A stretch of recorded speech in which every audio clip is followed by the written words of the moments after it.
Hi guys, welcome back to my channel. My name is Florence K, and this is where we talk about all things business, lifestyle, and travel. You guys, I have started this video so many times because my baby keeps on crying. I can hear her right now. Give me a second.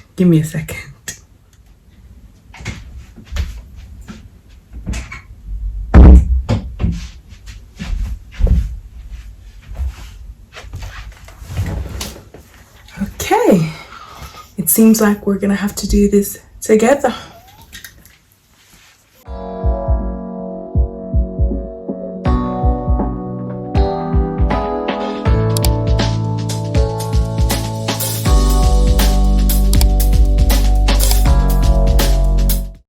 Okay, so since it seems like my little one wants to be a part of this video, we're gonna have to allow that, okay? Because she's the queen of my life. I've recently figured out. So today I'm coming at you guys with a slightly different video. I don't want to say, those words, because apparently I'm now known for saying those words, but really that's what I mean to say. I have been gone for a hot minute, approximately 9 months, 10 months. And the reason why is, if you haven't already guessed, based on my current location, is because I have just had a baby about 3.5 weeks ago. And honestly, guys, I had so much planned when I figured it out. I had so much planned. I had videos lined up. I was going to give you guys back-to-back content. Things didn't work out that way. So I'm going to share the story with you. Grab a cup of tea, grab your dinner, breakfast, whatever suits your needs right now, and let's get into the tea. So let's start with the first trimester. I found out I was pregnant on the 10th of February, and I ended up telling my husband on the 13th of February. It was supposed to be a Valentine's Day surprise, but I just could not hold it in any longer, and the extra 24 hours felt like eternity. During the first few days, I was fine. Energy levels were still up. Everything was good. Valentine's Day, the very next day, we had dinner, and from that point onwards, all the symptoms began. What are my symptoms? What were my symptoms? Number one, I was extremely tired. So I had extreme fatigue. Guys, there is tiredness, there is exhaustion, and then there is pregnancy fatigue. It blows my mind till today how tired I was during the first few months, but I had extreme fatigue. I all of a sudden started throwing up all over the place.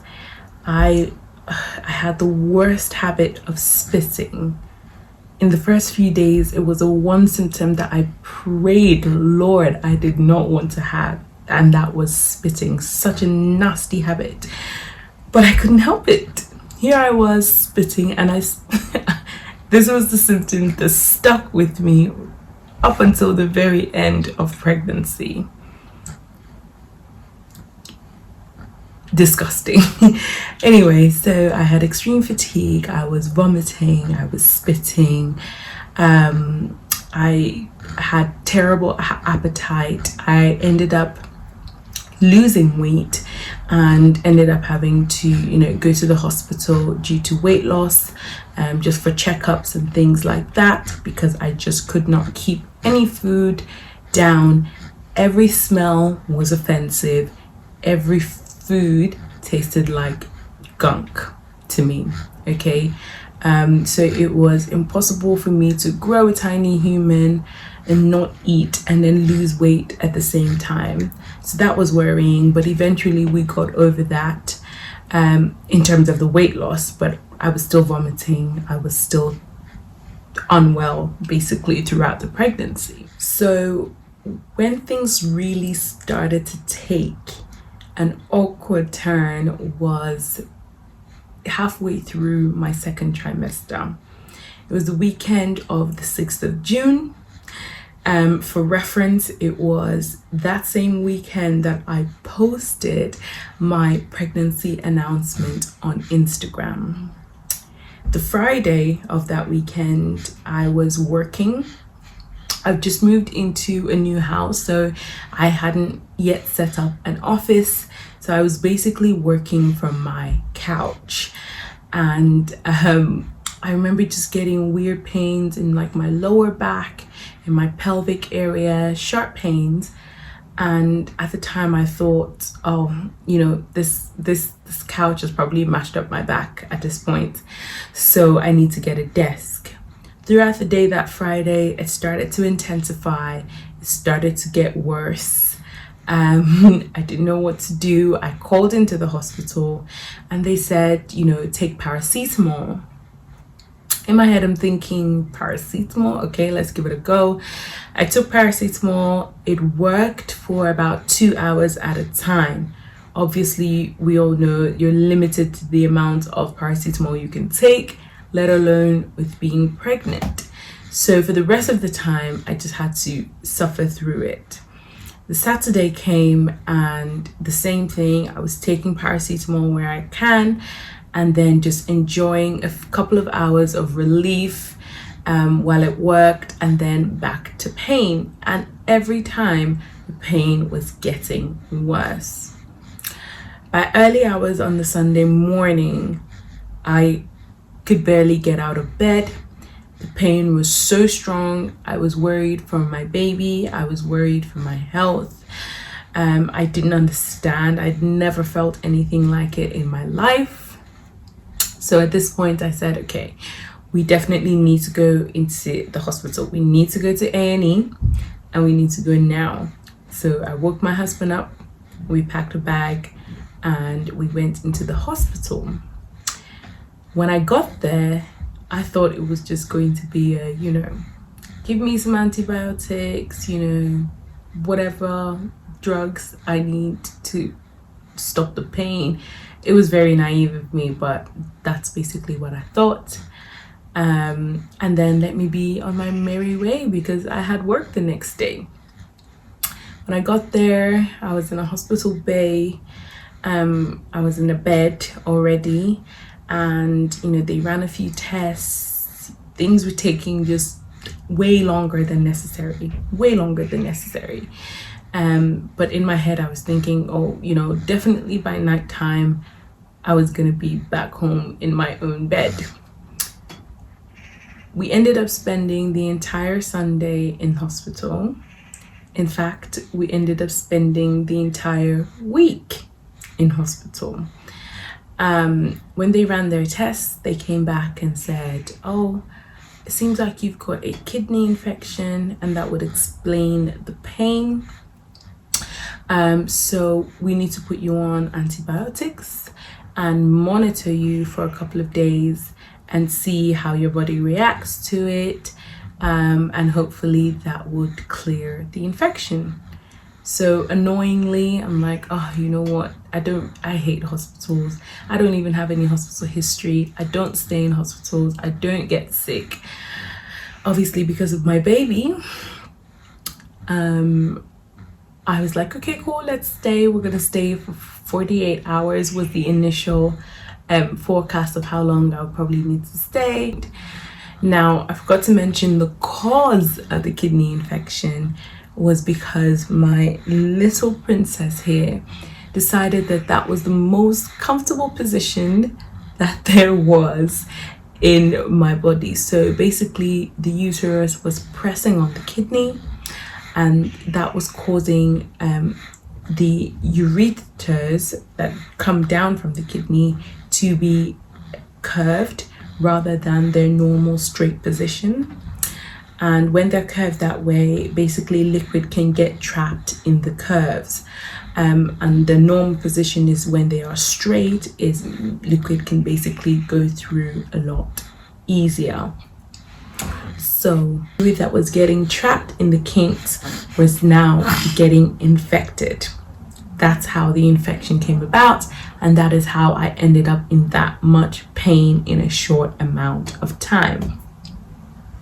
So I ended up having to stay in hospital for about 48 hours while they would administer different antibiotics. While they would administer an antibiotic, so to basically fix me up, right? They tried one, it didn't work. They tried the second, it didn't work. They tried the third, that didn't work. And by this time, my symptoms had intensified. So not only was I in excruciating pain, my temperature had gone up to over 40 degrees Celsius. I had a very severe fever. I was hot and cold. I had joint aches all over my body. I was barely able to even go to the bathroom by myself. It was horrid, very, very terrible experience for anyone to have to go through. By the third day in hospital, I remember there was a Nigerian doctor who came into my room, and he said, listen, the antibiotics that we're giving you, first of all, we're limited to the ones that we can actually give you, and the ones that we have been able to give you are not working, and we are running out of options and running out of time. So he says, listen, you're going to have a procedure. You're going to have surgery. And I'm like, come again?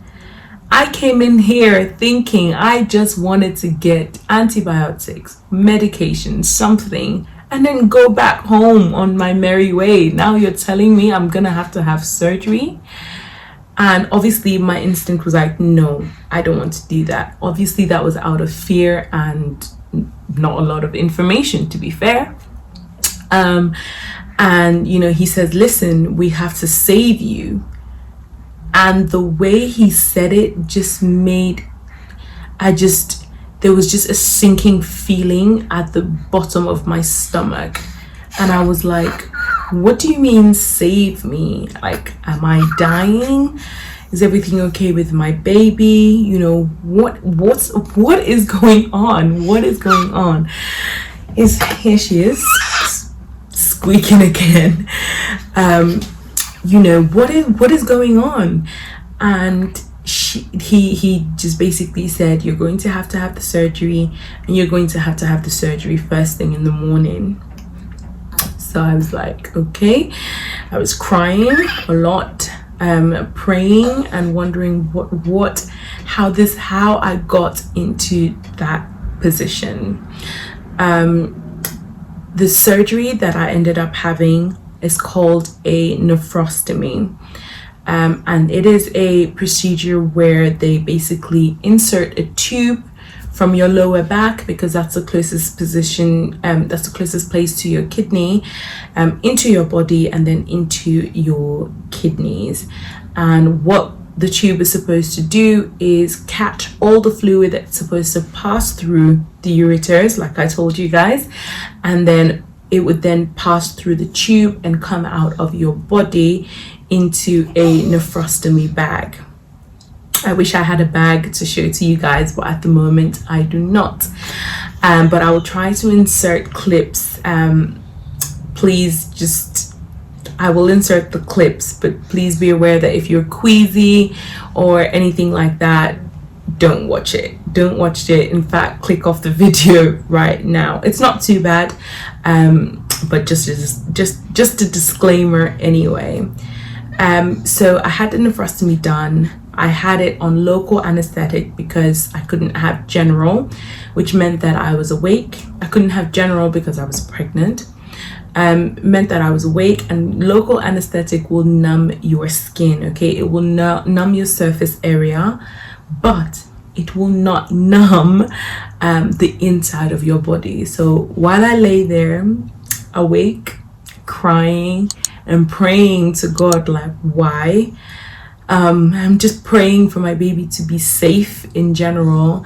I could feel the tube going into my skin, into my body, and basically hooking up on into my kidney. After the surgery, I was sent back to my room on the ward, and trying to recover, and they would then monitor how the procedure had gone. Within a few days after that, so I was in hospital on the Sunday, and by the Friday, I was basically discharged home. That in itself is another life that I was not prepared for. I was now going home with a tube hanging out of my body and a nephrostomy bag that now needed to be changed and cleaned and looked after so that that doesn't get an infection. You guys don't understand, okay? Pre-pregnancy, some of us have a little bit of flab here and there, which means that, we can't wear certain things, or which means that we choose not to wear certain things. When I got pregnant and when I got my bump, I was going to bodycon all the bodycon I could not bodycon, okay? I was ready to style it out because there was no need to suck belly. There was no need for any of that. I was coming as I am, and I was living for it.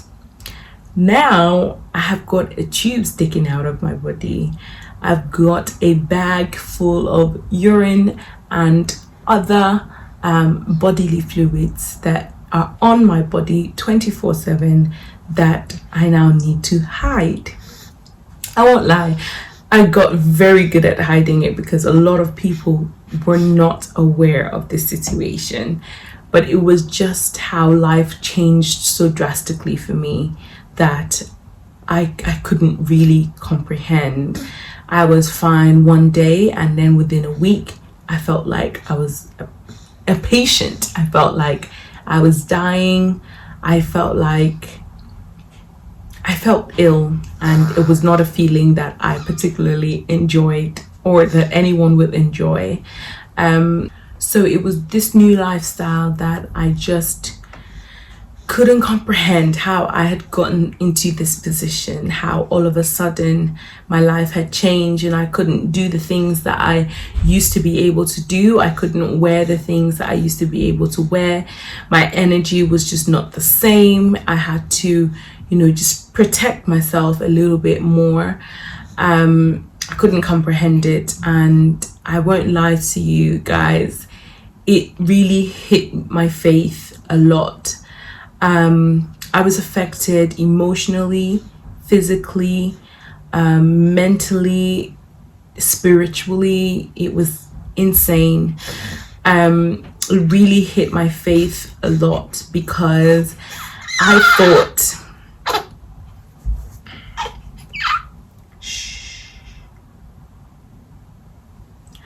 sorry. So I thought, a whole me, God's baby, nothing like this can ever happen to me. And then all of a sudden, here I was, a harsh reminder that yes, it really, really can. But at the time, I couldn't understand. I'm really only starting to understand now. But back then, I was angry. I was very angry.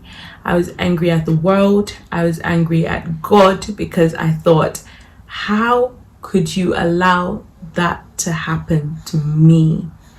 I'm not saying that I'm more special than anyone else, but in my mind, never in a million years would I have ever had to guess that that situation would happen to me. And that's what I had to deal with. So guys, I'm going to end part 1 of the video here because I think I have rattled on for long enough and my daylight is fast ending. Part 2 of the video will be up hopefully next week, so please check it out. I am going to be explaining how I thought I was in a bad position and how that drastically got even worse. I will be explaining how my 3rd trimester went and everything that led to the birth of my lovely baby girl. Have a good one, guys. Have a lovely evening. Thank you so much for watching, and I will catch you guys again next time. Bye.